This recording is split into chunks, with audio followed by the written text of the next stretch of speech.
한번 좌우로 앞뒤로 인사 나누고 말씀 나누겠습니다. 주님의 이름으로 축복합니다. 환영합니다. 잘 나오셨습니다. 예. 이제 저희가 다 테이프 붙여놨지만 거리두기 이제 알아서 이제 잘 하시면 되고요. 또 뭐 대화하실 일이 없고 예배 드리실 때 이제 찬송 저희가 좀 가능한 자제하고 그래서 제가 볼 때는 마스크 잘 쓰시고 특별히 접촉하지 않고 하면은 예배 드리는 것은 정규 예배 드리는 것은 전 분명히 문제가 없다고 생각합니다. 그래서 우리가 정규 예배만은 특별히 전국적으로 이것이 확산돼서 전국적인 비대면이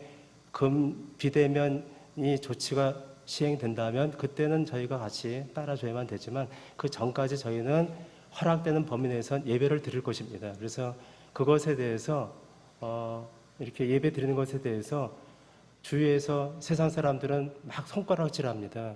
여러 가지 댓글을 보게 되니까 기독교가 지금 나라를 망하게 한다. 또 어떤 아주 악성 극렬 분자들은 아주 이번 사랑제일교회 정강훈 목사 저도 그분 너무 싫어합니다. 그렇게 해서는 절대로 안 되죠. 자신의 어떤 것을 한다 할지라도 방역은 다 하고 나라의 조치는 다 받아들이면서 말을 해야만 되는데 그렇게 하게 되니까 문제가 심각한 것이죠. 그 외에 할 말이 많이 있지만 그래서 이것 때문에 많은 정말 잘 지키는 교회들이 어려움을 당한다는 것은 우리가 분명히 알고 이것 때문에 우리 정말 한국교회가 그동안 어떻게 이 교회를 이뤄왔습니까? 여러분 세상 정부는 이 코로나19로 인해서 우리가 같이 나라의 그 모든 것을 또 받아들여야만 되지만 로마서 13장 말씀처럼 그렇지만 하나님의 법을 더 초월해서 나아갈 때는 그럴 수 없다고 사도들이 사도행전에서 얘기하고 복음을 증거하고 핍박과 박해를 받았잖아요. 그래서 아마 한 교회에서 이 수위를 조절해 본 것 같아요. 이거는 정말 신사참배 같이 그렇게 이것을 빌미로 기독교를 다 압박하는 게 아니냐 뭐 그렇게 생각해서 이제 거기에 반발하면서 예배 금지를 우리는 듣지 않겠다고 하는지 모르겠지만 뭐 아직까지 저는 거기까지는 아니라고 생각합니다. 거기까지는 아닌 것 같고 하여튼 코로나라는 특별한 이 역병은 우리가 정말 조심해야만 되기 때문에 웬만하면 잘 들어주고 그 일들을 이뤄가야만 되고 또 조심해야만 되는 건 있지만 그럴지라도 우리가 허락된 데에서 세상은 어차피 교회를 먼저도 말씀드렸죠. 세상은 어차피 교회를 미워하게 돼 있어요. 주님께서 말씀하셨죠. 야, 세상이 나를 미워하는 것은 나를 미워하기 때문에 너희도 미움을 받게 될 것이다. 너희가 나를 믿는 것 때문에 공에 잡히게 될 것이고 또 이렇게 여러 가지로 제한을 받고 심지어는 죽음까지도 갖게 될 것이다. 주님께서 이렇게 말씀하셨습니다. 이 세상 정부는 이 세상의 모든 신은 사단 원수마귀이기 때문에 겉으로 볼 때는 코로나19라는 것을 빌미로 하지만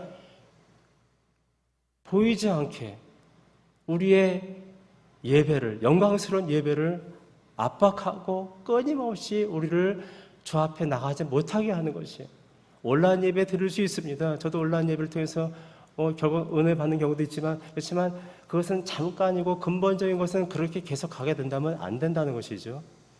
그래서 우리는 그 사실을 분명히 알고 영적으로 깨어 있어서 우리가 그런 핍박과 박해를 받는다 할지라도 더욱더 그럴수록 우리가 자신들을 잘 지키고 또 세상 가운데 본이 될 수 있도록 노력을 해야만 되겠지만 그렇지만 또 우리가 우리의 신앙도 지키려고 하는 거룩한 열망을 놓치지 않아야만 저는 된다고 생각합니다.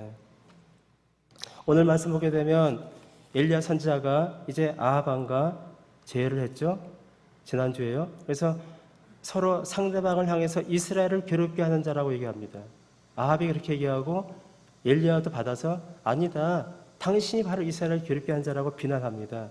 이것은 단순한 입씨름이 아니고 앞으로 계시될 영적 전쟁의 실력 대항의 서곡을 해당하는 전쟁 준비라고 어떤 혹자는 얘기합니다. 엘리야와 아합은 서로를 재난의 원인으로 밀어붙였기 때문에 가부를 판정해야만 되는 것이에요. 그런데 가뭄은 온 백성과 나라가 관련된 재앙이기 때문에 그 원인 규명을 정확히 해야만 되는 것입니다. 사사로이 할 것이 아니죠. 공적으로 시행하고 선포되어야만 되는 것이에요.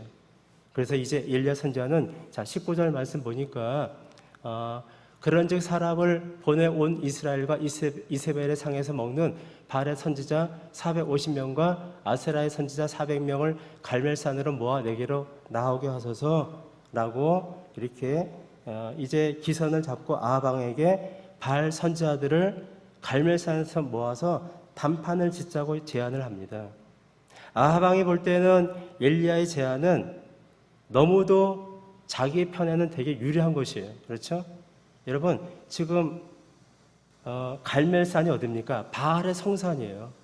바알의 성산이고 요즘식 얘기한다면 홈그라운드, 아하방의 홈그라운드에서 지금 이 대결을 하자고 하니까 아하방은 괜찮은 것이에요. 아, 그래, 우리 홈그라운드니까 또 우리 선자들이 뭐 바알 또 아세라 선자들 하니까 그래, 같이 해보자. 그렇게 좋게 받아들이지 않았을까 생각합니다. 그래서 하등의 어려움도 없을 것이고 동원하는 데는 또 자기 편이 이길 경우에는 아합의 인기는 올라갈 것이고 상승될 것이고 가뭄에 대한 백성들의 원성이 있었는데 그런 정치적인 불안정도 해소될 것이고 그래서 아합 왕은 갈멜산의 대결을 국가 공지사항으로 속히 알리라고 신하에게 지시하는 내용이 20절 말씀입니다. 우리 20절 말씀 같이 한번 성경 보고 합독합니다. 시작. 아합이 이에 이스라엘의 모든 자손에게로 사람을 보내 선지자들을 갈멜산으로 모으니라. 공적인 국가 공지사항으로 신하들에게 지시했을 것이에요. 자, 그러고 나서 이제 아주 가장 중요한 오늘 말씀인 21절 말씀 보게 되니까 이런 말씀이 있죠. 엘리야가 모든 백성에게 가까이 나아가 이르되 라고 합니다. 엘리야 선지자는 처음에는 아합 왕에게 나아가 갈멜산 대결을 제안했고 이제는 결전 장소에 모인 이스라엘 백성들을 향해서 어떤 신을 너희가 선택할 것이냐 결정하라고 도전합니다. 바알과 하나님 사이에 대영적 결사 대전을 하기 전에 승부가 나기 전에 백성들에게 자기의 소속을 분명히 밝히라는 것이에요. 아합과 바알 선자들은 자신들의 진영이 확실한 반면에 대다수의 백성들은 그렇지 않은 것이에요. 당연히 아합과 이세벨 그 모든 속한 자들은 그쪽의 편일 것이고 또 엘리야는 당연히 하나님 편이지만 백성들은 아직 어떤 상태인지를 잘 모르기 때문에 대다수 백성들에게 승부에 대해서 너희가 결정하라고 얘기합니다. 근데 그들이 주춤거리죠. 보니까 너희가 어느 때까지 두 사이에서 머뭇하려느냐라는 말씀을 보게 되면 지금 그들이 주춤하고 있는 것이에요. 근데 안타깝게도 그들이 이스라엘 백성들의 반응은 부정적입니다. 21절 말씀 보니까 마지막에 백성이 말 한마디도 대답하지 아니하는지라. 그들이 한마디도 대답하지 않았다는 사실은 무엇을 말씀하고 있죠? 그들의 마음이 굳어져 있다는 뜻이에요. 무언에 어떤 굳어져 있다는 어떤 그런 완악한 마음을 반영하는 그런 태도라고 볼 수 있습니다. 엘리야 선지자는 더 이상 이들로부터 긍정적인 것을 받을 수 없다는 것을 이제 직감했을 것이고 그래서 이제 바알과 여호와의 대결 방법을 23절 말씀 보니까 이제 제안을 합니다. 말씀은 다 자세히 읽지 않겠지만 보게 되면 양편이 희생 제물을 준비하라. 불을 놓지 말고 희생 제물만 준비하라. 그리고 자기 신을 불러서 점화시키자. 이제 이렇게 제안을 하는 것이에요. 백성들은 그 말이 옳다고 얘기합니다. 24절 말씀 보니까 조금 전에는 엘리야 선자가 너희는 이제 21절 말씀처럼 그들에게 촉구하는 것이 무엇입니까? 둘 중에 하나를 선택하라고 하니까 머뭇하고 대답을 하지 않았는데 24절 말씀 보니까 희생 제물을 준비하는 것에 대해서 불을 놓지 말자고 하니까 백성들이 그 말이 옳다. 24절 말씀에 그들이 그렇게 얘기하는 것이에요. 지금은 대답을 하는 것이에요. 조금 전에는 한 편을 택하라고 했을 때는 말 한마디 없던 백성들이 이번에는 입을 모아서 적극적으로 엘리야의 제안에 찬성을 했다. 이유가 무엇일까요? 저는 잘 몰랐지만 어떤 신학적인 그 고증을 보게 되니까 그 내용들을 보게 되니까 그 당시에 바알 신은 농경신이면서 불과 번개의 신이라는 것이에요. 그러니까 바알신은 불과 번개의 신이니까 이제 이 불을 내려주는 것은 충분히 만일 바알이 정말 신이라면 그렇게 할 것이라고 그들이 믿었다는 것을 여기서 반증해주고 있습니다.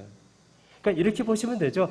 백성들의 대부분의 지금 현재 이것을 제안하고 할 때 마음은 아직까지 엘리야를 믿지 못하겠고 바알 편에 서서 머뭇거리고 있었고 말 한마디도 하지 않았고 그 24절 말씀 가운데 희생 제물에 대해서 불을 놓지 말자고 하니까 그것이 옳다고 바알이 불과 번개의 신한 것을 그들이 직감하고 이렇게 대답을 한 것이에요. 대부분의 백성들은 아직 하나님에 대해서 마음을 열지 않았다는 것을 이 말씀들을 통해서 우리가 볼 수가 있는 것이다. 더구나 현재 지금 이 고지는 그들의 홈그라운드입니다. 그런데 엘리야가 이제 바알의 추종자들이 환영할 만한 또 다른 제안을 하죠. 그것은 희생 제물을 고를 때 자기들 편에서 먼저 고르라는 것이에요. 25절 말씀 보게 되면 이런 말씀이 있죠. 엘리야가 바알의 선자들에게 이르되 너희는 많으니 먼저 송아지 한 마리를 택하여 잡고 너희 신의 이름을 부르라. 그러나 불을 붙이지 말라. 무슨 뜻입니까? 신에게 바치는 제물은 흠이 없어야만 되는 것이에요. 우리가 하나 앞에 예배를 드리는 것이 제사라고 구약의 제사나 마찬가지인데 여러분 제사를 드릴 때 흠이 있는 것을 갖고 오게 되면 주께서 받지 않으셨습니다. 우리가 예배를 드릴 때 억지로 나와서 예배를 드리고 마지못해 헌금을 드린다면 하나님 받지 않으십니다. 이왕 주 앞에 코로나19 때문에 어려움이 있지만 그럼에도 불구하고 우리가 주 앞에 나와서 예배를 드린다면 정말 생명을 다해서 예배를 드리는 마음으로 주 앞에 나갈 때 그때 주께서 우리 예배를 받아주시는 것이에요. 온라인 예배도 저는 인정합니다. 그렇지만 부득이한 경우이고 그것을 일반화시키면 안 되는 것이에요. 만일 상대편에서 흠이 있는 재물을 제단에 올리도록 속임수를 쓴다면 신이 그 재물을 연락하지 않을 것이잖아요. 그러니까 이것에 대해서 그들이 되게 좋게 반응한 것을 보게 되면은 또 그들이 그렇게 생각했을 것이에요. 야, 그래. 우리 바알 신은 살아있는 신이야. 그러니까 분명히 이제 불러 그것을 나타낼 것이고 또 우리에게 선택권을 먼저 주니까 우리가 흠이 없는 것을 먼저 해야지. 여러분 예를 들어서 이렇게 해서 먼저 이렇게 그 재물을 엘리야가 택하고 좀 흠이 있는 것을 남겨뒀다. 그래서 그들이 나중에 한다. 그러면 핑계를 댈 것이잖아요. 마저 안 됐을 때는 혹이라도 조금이라도 문제가 있어서 안 되게 되면 그것을 핑계 삼지 않겠습니까? 그래서 엘리야는 전혀 그런 핑계거리를 주지 않도록 입마감할 수 있도록 그들에게 유리한 것들을 다 제시하고 그렇게 하고 마지막에는 그렇지만 불을 놓지 말자 원래 조건을 상기시키고 있습니다. 엘리야가 이처럼 바알 편에 유리하도록 그렇게 제시한 까닭이 무엇일까요? 바알의 그 모든 것들이 전혀 무용하다는 것을 극적으로 노출시키기 위해서 그렇게 하는 것이에요. 동시에 하나님의 능력이 정말 얼마큼 놀라운 것인가를 나타내도록 그렇게 이중적인 보관을 갖고 지금 엘리야가 이렇게 하나님이 주신 지혜를 갖고 그들의 성산에서 그들의 편에 유리하게 모든 것들을 준비하고 그들에게 제시하니 그들은 당연히 기쁘게 받아들일 수밖에 없는 것이죠. 여러분 이제 본격적인 대결이 시작되지 않습니까? 오늘 바알에 대한 부분만 살펴봤는데 바알 경배의 특징이 무엇인가를 그들이 하는 행태를 통해서 우리가 몇 가지를 살펴볼 수 있습니다. 26절 말씀 보시게 되면 그들이 받은 송아지를 가져다가 잡고 아침부터 낮까지 바알의 이름을 불러 이르되 바알이여 우리에게 응답하소서 하나 아무 소리도 없고 아무 응답하는 자도 없으므로 그들이 그 쌓은 제단 주위에서 뛰놀더라. 여러분 신과 경배자 사이에 인격적인 관계가 형성되지 않은 채로 기도하는 것은 그 신은 잘못됐다는 것을 전제하는 것이고 또 그런 이방 신들에 대해서 경배하는 자들은 이렇게 인격적이지 않은 가운데 드리는 것이에요. 바알 선지자들이 기도를 하는 것을 보게 되면 이 시대의 잡신들, 무당들이 하는 것과 방불하다는 것이죠. 개신교만 비대면으로 수도권 하고요. 천주교나 불교는 그렇게 안 하더라고요. 여러분 천주교 제가 장례식을 수없이 다니면서 장례식장에서 천주교에서 하는 걸 봤더니 제가 천주교를 폄하하는 것은 아닙니다. 천주교는 정말 WCC에 전격적으로 그 모든 것을 다 이뤄가고 마지막에 종교 통합을 이룰 가장 악한 사탄의 앞잡이라는 것을 저는 분명히 천명합니다. 제 말만 아니고 교단 차원의 총회에서 모든 종교 개혁자들이 이미 오래전부터 교황은 적그리스도라고 이미 판명한 것이에요. 근데 지금 총회에서 그런 것을 자꾸 인정하지 않고 WCC에 가입했기 때문에 그걸 우야무야 하는 것이죠. 천주교 장례식 보셨습니까? 아침부터 저녁까지 엄청나게 많은 시간을 하고 다 주문입니다. 주문. 기도고 뭐고 거의 불교식과 비슷해요. 그냥 무턱대고 이들은 바알의 이름만 부르는 것이에요. 믿음의 기도가 없어요. 하나님과 나와의 인격적인 관계를 갖고 기도하는 것이 아니에요. 그냥 주문을 외우는 것이에요. 천주교가 그렇게 하고 있다니까요. 우리 주님은 이렇게 교훈하셨습니다. 누가복음 6장 46절 말씀, 마태복음 7장 21절 말씀 띄워주시고 같이 한번 합독합니다. 시작. 너희는 나를 불러 주여 주여 하면서도 어찌하여 내가 말하는 것을 행하지 아니하느냐? 나더러 주여 주여 하는 자마다 다 천국에 들어갈 것이 아니요 다만 하늘에 계신 내 아버지의 뜻대로 행하는 자라야 들어가리라 라고 말씀하셨습니다. 하나님과 인격적인 관계가 제대로 형성되지 않다면은 하나님의 뜻이 무엇인지를 잘 알지 못할 것이고 자기 중심적으로 주여 주여 하면서 그렇게 중언부언하면서 주님을 믿는다고 하지만 그 모두가 다 자기의 편의대로 하기 때문에 하나님께서 그들을 받지 않으시는 것이에요. 듣지 않으신다는 뜻이죠. 여러분 또 바알 선자들의 특징이 무엇입니까? 그들은 사람의 힘으로 신을 조정하려고 하고 있는 것이에요. 26절 말씀 보게 되면은 그들이 그 말씀에 그런 말씀이 있죠. 바알의 이름을 불러 이르되 바알이여 우리에게 응답하소서. 하나 아무 소리도 없고 아무 응답하는 자도 없으므로 어떻게 해요? 그들이 그 쌓은 제단 주위에서 뛰놀더라. 아무 응답이 없자 막 발광을 하는 것입니다. 광신적인 사이비 종교의 작태를 지금 보여주고 있는 것이에요.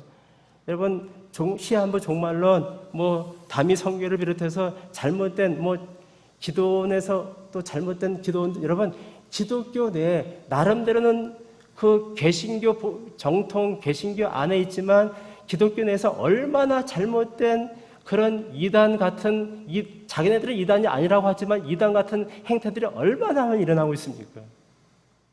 제가 볼 때는 지금 이 코로나19로 인해서 이렇게 예배가 제한되면서 하나님께서 당신의 진짜 거룩한 정결한 백성을 지금 추스르고 있다고 생각합니다.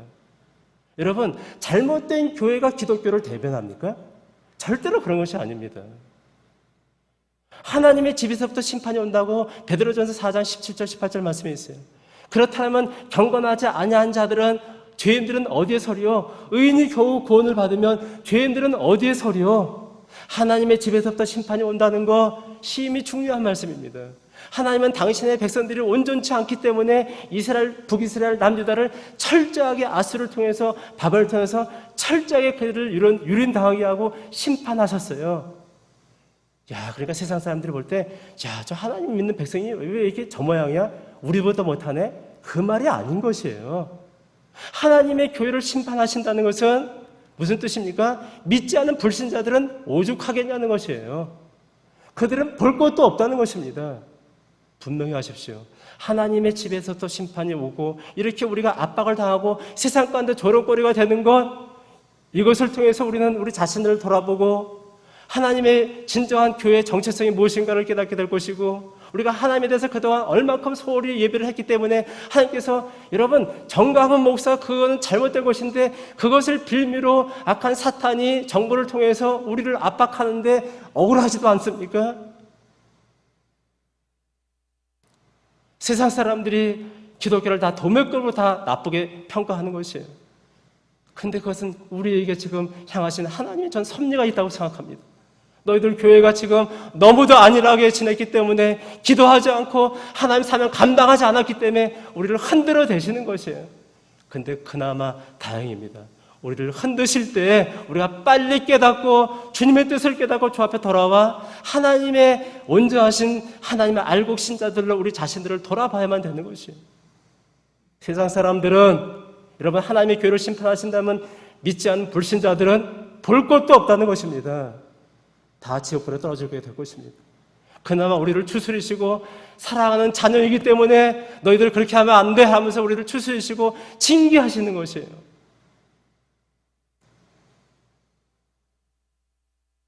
(27절) 말씀 같이 한번 읽겠습니다. 시작. 정오에 이르러는 엘리야가 그들을 조롱하여 이르되 큰 소리로 부르라. 그는 신인즉 묵상하고 있는지, 혹은 그가 잠깐 나가는지, 혹은 그가 길을 행하는지, 혹은 그가 잠이 들어서 깨워야 할 것인지 하며. 무슨 뜻입니까? 엘리야의 조롱은 단순한 냉소가 아닌 것입니다. 바알 종교의 광적이고 인위적인 측면을 찌르고 있는 것입니다. 바알은 신이 아니라는 것이죠. 인간이 만들어낸 허상에 불과하다는 것을 지금 엘리야가 그들을 향해서 하나님의 말씀을 대변해서 선포하고 있는 것이에요. 이 땅 가운데 모든 것들은 다 우상들은 헛된 것들이에요. 여러분, 제가 이 말씀을 준비하면서 오늘 이렇게 예배 제안에 대한 여러 가지 어떤 그런 불편한 말을 들으면서, 여러분, 소돔과 고모라가 왜 멸망하지 않았냐고요? 수많은 악한 그런 동성애자들과 죄악의 관영에서 하나님이 심판하셨지만 정작 심판의 진짜 이유는 무엇입니까? 의인 열이 없기 때문에 심판하신 것입니다. 이 땅을 심판한 것을 유보하신 목적이 무엇입니까? 이 많은 교회들이 타락하고 배교하고 했지만 그래도 하나님의 참된 교회들이 그동안 의인된 자들로서 기도했기 때문에 이 나라가 이 정도까지 오게 되고 북한을 통해서 침범당하지 않고 이렇게 지금 잘 살고 있는 것이에요. 그런데 악한 사탄 원수마귀는 그것을 다 막아버리려고 예배를 다 중단시키고, 겉으로는 좋죠. 온라인 예배라고 얘기합니다. 그렇지만 우리 예배가 이 코로나가 잠정 수그러들겠습니까? 점점 창궐하게 되면 우리는 이제는 예배 다 끝장나는 것이고, 다 수그러들게 되면은 들어줘야만 되겠지만 그 대면에는 하나님의 의인들의 기도를 하나님께서 자꾸 축소시키게 되는 것이에요. 집에서도 기도할 수 있겠죠. 당연히 그럴 수 있지만 우리가 주 앞에 나와서 영광의 임재를 누리면서 주 앞에 나아가야만 되지 않겠습니까? 그래서 하나님의 의인들을 자꾸 이 모양 저 모양으로 축소시켜서 의인들이 이제 없어지게 되면은 그 나라는 심판을 받는 것이에요. 예레미야 5장 1절 말씀이 무엇입니까? 이미 북이스라엘은 다 넘어갔고 남유다도 이제는 다 넘어가는데 주님께서 하신 말씀이 무엇입니까? 예레미야를 통해서 이 예루살렘 성을 돌아봐라. 여기서 의인 한 사람만 있으면 내가 이 성을 멸하지 않을 것이다. 하나님께서 유다를 심판하시는 목적이, 심판하신 이유가 바로 의인이 없기 때문에 심판하신 것이. 하나님의 교회가 이럼에도 불구하고 좀 어렵지만 주 앞에 나와서 의인된 기도를 드려야지만이 이 나라를 살리는 것인데, 기독교인 자체가 스스로가 무슨 마음으로 예배를 드리냐고 이런 말을 하면 되겠냐는 것이에요. 기독교인 자체가, 믿지 않은 자가 하면 그렇다 치더라도 서로 기독교인끼리 서로 총질을 하면 되겠냐는 것이죠. 얼만큼 우리가 억울합니까? 다른 데는 여러분 시청이나 이런 데 공무원들은 다 안 드립니까? 식당 가보십시오. 어디 단체 가보십시오. 그렇게 아무리 자제해도 할 거 다 하는 것이에요. 교회만큼 깔끔하게 다 만나지 않고 잠깐 1시간 예배 드리고 그냥 가는 것이고, 왜 여기서 코로나가 일어난다고 생각하십니까? 절대로 일어나지 않습니다.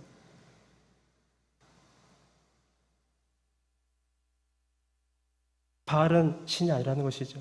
이 땅 가운데 모든 것들은 다 헛된 것이고 오직 하나님만이 이 나라를 정말 살리는 것이고, 오직 하나님만이 코로나19를 제한시키고 억제시킬 수 있는데, 그 교회의 힘을 죽여버리게 되면, 사탄이 죽여버리게 되면 끝장나는 것이잖아요. 진짜 이 위기를 극복할 수 있는 것은 최후의 보리인, 세상의 최후의 보리인 바로 교회가 감당해야만 되는데 교회를 묵사발 내는 것이에요. 억울하지도 않습니까? 오늘 본문의 말씀의 가장 핵심적인 말씀은 21절 말씀입니다. 우리 21절 말씀을 보게 되면은 21절 말씀 같이 읽고 이제 말씀을 이어갑니다. 시작. 엘리야가 모든 백성에게 가까이 나아가 이르되 너희가 어느 때까지 둘 사이에서 머뭇하려느냐? 여호와가 만일 하나님이면 그를 따르고 바알이 만일 하나님이면 그를 따를지니라 하니 백성이 말 한마디도 대답하지 아니하는지라. 엘리야 선지자는 바알과 대항하기 위해서 갈멜산 위로 바알 선지자들을 이끌어 올렸습니다. 그런데 엘리야 선지자가 갈멜산 위로 올라온 목적은 단순히 바알 선자들과 싸우는 게 아닌 것이에요. 거기에 국한되어 있지 않습니다. 그의 주된 목적은 오늘 읽은 데는 29절까지지만 37절 말씀 성경 펴놓으셨죠? 37절 말씀을 같이 한번 우리가 합독합니다. 시작. 여호와여 내게 응답하옵소서, 내게 응답하옵소서. 이 백성에게 주 여호와는 하나님이신 것과 주는 그들의 마음을 되돌리키심을 알게 하옵소서 하네. 무슨 뜻이죠? 진정한 목적은, 그의 주된 목적은 무엇보다도 이스라엘 백성들을 여호와 하나님께로 돌이키는 것이에요. 오늘 우리에게도 향하신 말씀입니다. 이 사역의 첫 번째 단계로서 엘리야 선지자가 할 일은 메시지를 통해서 이스라엘 백성들에게 도전을 주는 것이에요. 여러분, 제가 할 수 있는 게 무엇입니까? 메시지를 전하는 것이에요. 목사가 할 수 있는 거 아무 힘도 없지만, 하나님의 생명의 메시지를 전하는 것 외에는 할 것이 없지만 이것이 가장 강력한 것인 것을 우리가 알아야만 됩니다. 이렇게 질문하죠. 질문하고 권면하고 반응. 오늘 21절 말씀은 세 가지로 나눠볼 수 있습니다. 첫 번째는 질문입니다. 너희가 어느 때까지 두 사이에서 머문하려느냐? 이것은 도전적인 질문입니다. 이 말씀을 자세히 보게 되면 이것은 일시적으로 지금 말씀하신 도전이 아니고 긴 세월 동안 계속해서 그들이 그렇게 해왔다는 것을 여기에 좀 짚어서 말씀하고 있는 것이에요. 우상 숭배는 이스라엘 백성들의 종교 삶 가운데서 항상 있어져 왔습니다. 여러분, 이스라엘 백성들의 삶 가운데 우상과 전혀 상관이 없어야 될 세대가 있다면은 출애굽의 세대겠죠. 왜냐? 처음 그들은 이제 아직 가나안 땅에 들어오지 않았기 때문에. 그런데 출애굽의 놀라운 구원을 맛보았음에도 불구하고 출애굽 세대들이 우상을 섬기지 않았습니까? 여러분, 말씀을 아시는 것 같이 모세가 시내산에 그 계명을 받으러 올라가는데 밑에서는 아론을 중심으로 금송아지를 만든 것이에요. 우상 숭배를 여러분, 우상과 전혀 상관이 없어야 될 세대가 있다면 출애굽 세대인데, 출애굽 세대 때부터 이미 금송아지를 만들고 그들이 우상을 섬겼다는 것이죠.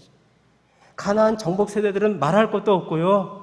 여리고 아모리 족속들을 몰아내는 그런 혁혁한 승리를 거뒀음에도 불구하고 대구원의 현장까지 가는 여정 가운데 그들은 끊임없이 우상을, 이방신들을 포기하지 않았습니다. 그래서 여호수아 24장 32절 말씀 띄워주시고, 여호수아 24장 32절 말씀 같이 한번 읽겠습니다. 시작. 또 이스라엘 자손이 애굽에서 가져온 요셉의 뼈를 셰겜에 장사하였으니 이곳은 야곱이 백크시타를 주고 셰겜의 아버지 하몰의 자손들에게서 산 밭이라. 그것이 요셉 자손의 기업이 되었더라. 그 말씀이 아닌데 제가 좀 잘못 기록한 것 같아요. 여호수아가 가되 그러면 이제 너희 중에 이는 이방신들을 맞죠? 이방신들을 제버리고, 약간 다른 말씀이에요. 제버리고 너희 마음을 이스라엘의 하나님 여호와께로 향하라. 제가 저를 잘못 계산. 다시 말씀드릴게요. 여호수아 가로되 그러면 이제 너희 중에 이방신들을 제버리고 너희 마음을 이스라엘의 하나님 여호와께로 향하라고 말씀하셨습니다. 여호수아가 자신의 마지막 이제 그 자신의 운명을 이제 예상하고 그들에게 마지막 고언 설교를 한 것이에요. 이러한 이스라엘 백성들의 잘못된 우상 숭배의 습성에 비춰볼 때 엘리야 선지자가 갈멜산 산중에서 너희가 어느 때까지 바알을 섬기겠냐고 도전한 것은 매우 깊은 의미를 지닌다고 볼 수가 있습니다. 너희라고 얘기하는 것은 지금 현재 그들을 백성들만 얘기하는 것이 아니고 그 이전의 모든 조상들까지 다 포함했다고 혹자는 얘기하는 것이에요. 어느 때까지라는 말을 자세히 보게 되면 이것은 이미 오래전부터 그렇게 해왔다는 것이에요. 그렇게 이스라엘 백성들은 우상을 오래전부터 섬기고 그래서 하나님의 심판을 지금도 받고 있고 받아왔는데, 이런 무수한 역사적인 사건들을 돌이켜보라고 지금 엘리야가 그들을 향해서 지금 찌르는 말을 하고 있는 것이에요. 반성의 촉구이자 경고의 말씀을 하고 있습니다. 하나님께서 오늘 이 말씀을 통해서 우리에게도 좀 경고하고 계십니다. 하나님의 영역과 바알의 영역, 우리는 바알을 섬기지 않는다고 하지만 세상신 하나님을 예배하는 것을, 여러분, 우리가 지금 코로나19 때문에 제한을 받지만 저는 국가가 얘기하는 최대한의 범위 내에서 이 예배를 드리고 있습니다. 제한을 시킨다면 어쩔 수 없겠죠. 그렇지만 그것도 잘 가늠해만 될 줄 믿습니다. 정말 이것이 하나님이 우리가 하나님의 법을 따라야만 되는 어떤 그런 절박한 상황 가운데서 그것을 압제하는 그런 것이라면 우리는 그것을 받아들일 수 없습니다. 그렇지만 웬만하면 받아야만 되겠지만요. 우리가 세상에, 여러분 생각해 보십시오. 하나님께서 우리에게 영생을 주셨습니다. 코로나19 확진돼도 치사율 그렇게 크지 않습니다. 후유증은 있어요. 죽지 않아요. 하나님께서 우리에게 영원히 죽을 인생을 살려주셨어요. 생명을 주시고 영생을 주시고 우리에게 우리의 낮은 몸이 주님의 이 땅 가운데 오실 때는 주님의 영광의 몸을 바꿔주신다는 신천신제의 영원한 약속을 주셨어요. 근데 그 코로나 설사 우리 교회 안에서가 아니라 다른 데서 확진된다 할지라도 무엇이 그렇게 무섭습니까? 그것이 여러분 죽고 사는 문제는 하나님의 주권에 달려있는 것이에요. 예수님께서 말씀하셨죠. 참새 한 마리가 떨어지는 것도 주님께서 허락하지 아니하시면 그렇게 될 수 없다. 하물며 너희가 보냐. 참새 한 마리가 떨어져 죽는 것도 주님께서 말씀하셨습니다. 내 주관에 있다. 그렇다면 코로나19의 이 모든 상황이 주님의 주권 안에 없습니까? 다윗의 인구조사 두 번째를 보십시오. 다윗이 인구조사 잘못해서 하나님의 심판받을 때 온역의 심판 때문에 7만 명이 죽었어요. 우리 아직 한국에 300명도 안 죽었어요. 300명. 다윗 때 7만 명이 죽었습니다. 이 작은 이스라엘 인구 가운데. 그때 주님께서 칼을 닫으셨어요. 이제 그들의 회개를 들으시고 칼을 닫으시니까 딱 온역이 끝인 것이에요. 온역을 주고 닫으실 분이 하나님이신데 대체 누구를 무서워하는 것입니까? 너무도 마음이 아픈 것이에요. 죽고 사는 문제가 하나님의 주권에 있는데 코로나19가 그렇게 무섭다고요? 절대로 아닌 것입니다. 그것을 무시하는 것이 아니고 정부 시책을 무시하는 것이 아니고 방역에 최대한 힘쓰면 절대로 걸리지 않는다니까요. 마스크만 제대로 쓰면 절대로 걸리지 않는 거죠.